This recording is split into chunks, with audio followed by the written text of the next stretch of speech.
Hey everybody, we're here at the Toronto Snowmobile, ATV and PowerSports show. We just had to stop by the Ontario Federation of ATV clubs and speak with Bruce here. He's the president. And he's going to tell us a little bit about what's happening in the ATV club scene.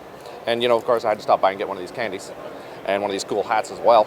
But honestly, we're all about ATVs and UTVs now. We're starting to get into that. And what's new and what's happening in the system?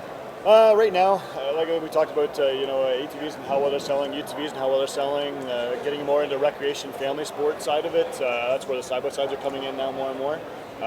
We're trying to get everybody to talk to their MPs to promote the UTV side of it and also the two-up side of it because they're not legal yet. Right.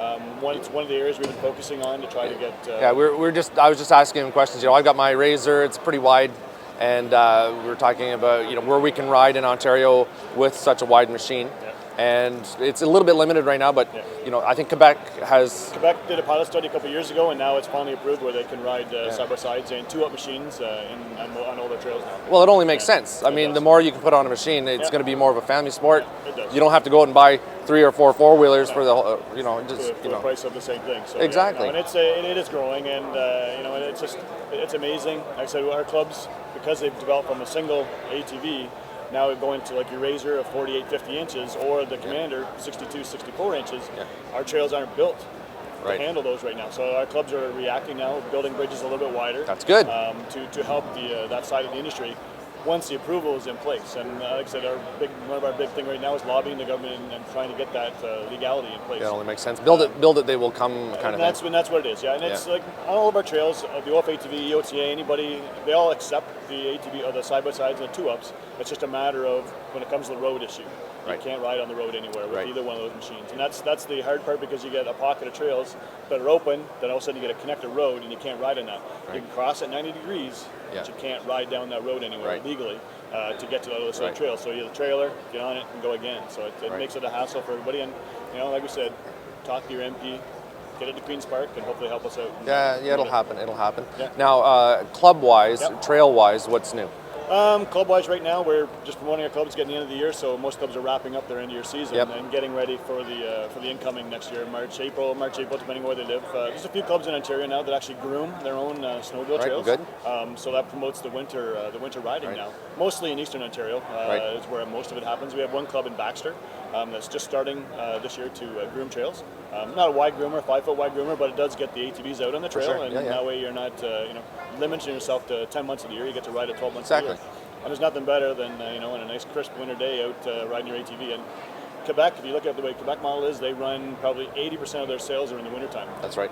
But I mean, they ride on some pretty nice groomed trails. Exactly. And that's where I see the sport developing because we see snowmobiling is becoming a little bit less and less in some areas of the province, and that's maybe another option is to throw in the ATV side of it and allow them to ride in certain areas. Well, I mean, it only makes sense. There's, a lot of this stuff drives tourism, drives dollars into the area. Tourism is something that I haven't seen ATV get a grasp on yet. Snowmobiles have been doing it for years. They got $1 billion industry.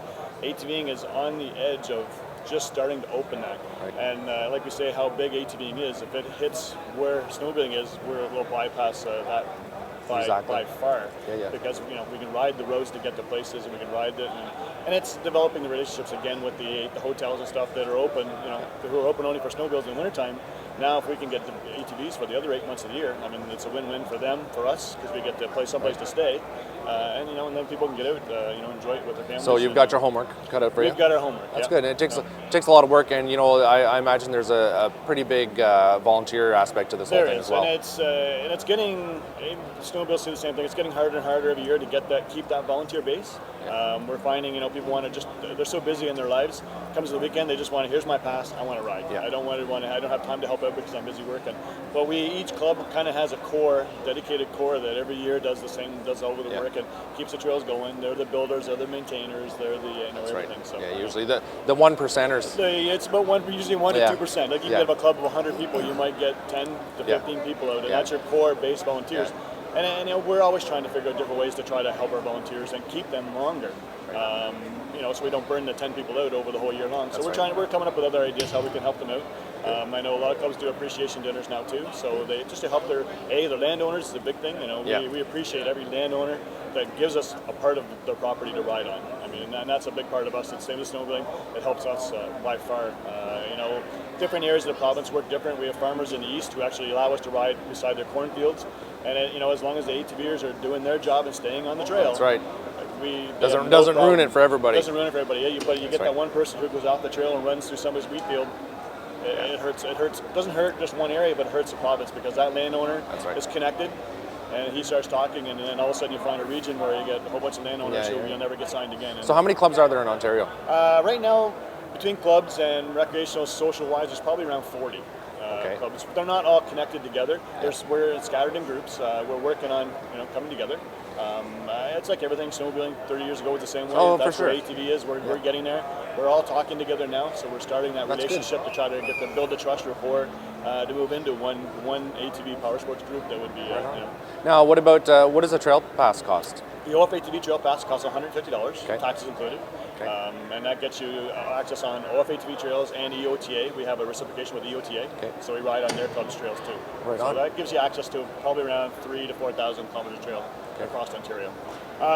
Actually, this show this year has been phenomenal. We've had a lot of input from the ATVers who always give us questions and are always asking us what's going on, what's happening, go for the provincial pass and all that stuff like that. So we take this stuff and then I'll go back to my board and I'll say, okay, I was at the PowerSports show for 3 days. This is what the people want. I mean, now us as a board and as a federation, we have to pass that down to the clubs and say, okay, this is what all these people want. How do we as clubs and how do you guys as clubs move that stuff up to the next level? Provincial pass, riding on crown land, signage, and all that nice stuff. How do we develop that? And then again, it all starts at the grassroots level with the clubs, and then you work your way up. So I mean, for me, it's passing the information down to them and moving on. But it's been a phenomenal show again this year. Right. Well, very nice speaking with you, Bruce. Thanks so much. Yeah, and good luck with your endeavors. Thank you.